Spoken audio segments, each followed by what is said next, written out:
안녕하십니까. 디딤 영상 시작하겠습니다. 이번 시간에 이제 그 개체군, 군집 내 개체군의 상호작용을 한번 보도록 하겠습니다. 우리가 앞에서 개체군 내에서 개체들 간의 상호작용도 있었죠. 이번에는 군집 내 개체군 간의 상호작용입니다. 구분해서 정리하시기 바랍니다. 먼저 종 간 경쟁이 있습니다. 그래서 어떤 종과 어떤 종이 서로 경쟁을 하죠. 예를 들면 아까 생태적 지위가 많이 겹친다. 먹이 지위가 많이 겹친다. 또는 공간 지위도 많이 겹친다. 그런 경우에 이 종 간에 경쟁이 일어나게 됩니다. 먹이와 서식지처럼 생존에 필요한 자원이 비슷한 두 개체군이 함께 있을 때, 즉 생태적 지위가 유사할 때, 겹칠 때, 그럴 때 이제 경쟁이 일어납니다. 생태적 지위가 같은 두 종이 함께 서식할 때 경쟁에서 이긴 종이 살아남고 진 종이 사라지는 것. 경쟁 베타 원리라고 합니다. 경쟁 베타 원리. 예를 들면 이게 집신벌레거든요. 집신벌레인데 카우다툼이라는 집신벌레 종이 있고 아우렐리아라는 집신벌레 종이 있어요. 카우다툼은 이제 단독배양한 거죠. x축은 시간이고 y축은 개체수입니다. 그래서 시간이 지남에 따라서 S자형 생장곡선이 개체군 생장곡선, S자형 생장곡선이 이렇게 나타납니다. 그래서 한 8일 정도, 9일, 10일 정도, 10일 정도 딱 되니까 일정하게 이렇게 개체 수가 유지가 되죠.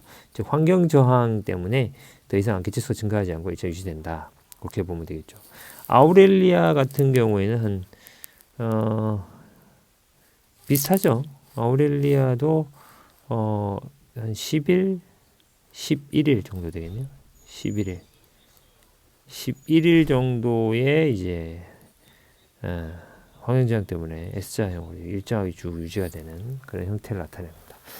따로따로 단독으로 이렇게 키우면은 이렇게 되는데, 이 카우다툼과 아우렐리아 집신벌레를 두 종을 혼합해서 함께 배양하게 되면은 시간에 따른 개체수가 보면은 카우다툼이 조금 먼저 약간 빨리 개체수가 늘어난 듯 보이죠. 한 6일 차에는 그렇지만 시간이 지나갈수록 카우다툼의 개체수가 줄어들기 시작하죠.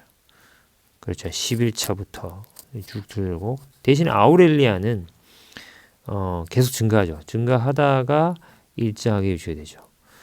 그러나 단독 배양했을 때는 이제 200개체 이상 증가하지만 함께 아우렐리아와 함께 배양해야 되는 200까지 한 150개체 정도 되죠. 하지만 카우다툼은 점점 시간에 따라서 줄어든다.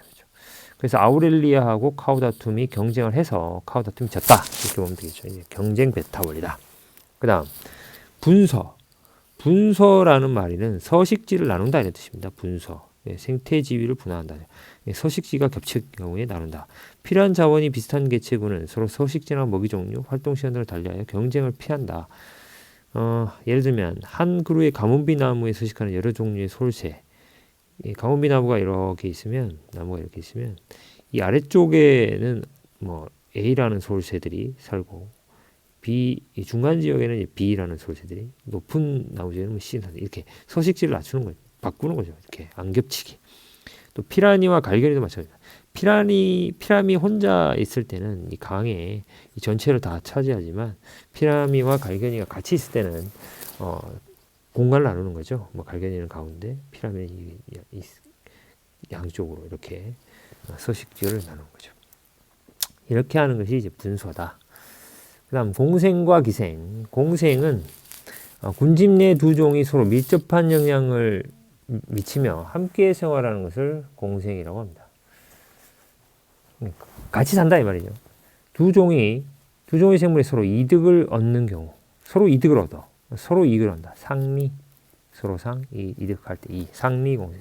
곤충이 꽃의 꿀을 먹고 수분을 도와주는, 수분이라는 말은 꽃가루가 암술 머리에 닿는 것을 수분이라고 합니다.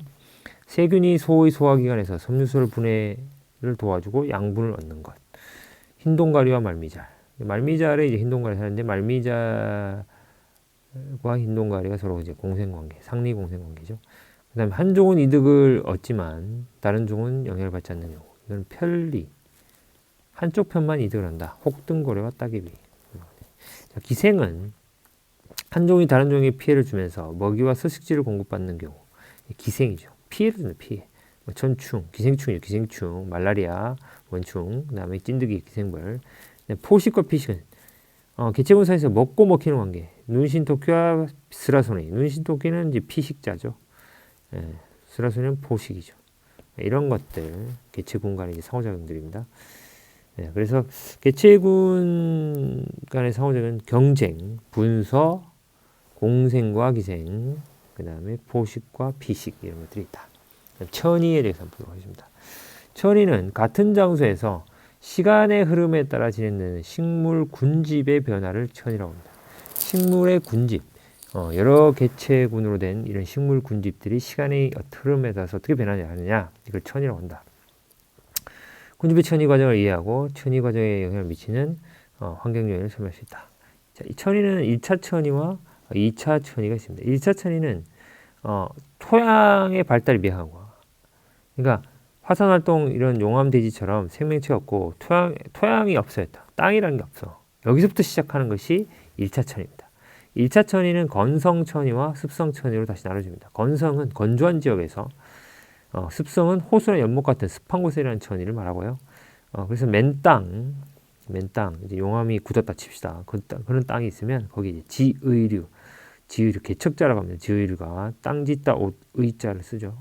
그래서 지의류가 개척자 드럼, 이제 처음 이제 돌, 이런 바위, 용암이 굳은 이런 그때 이제 제일 먼저 이제 살기 시작하는 거죠.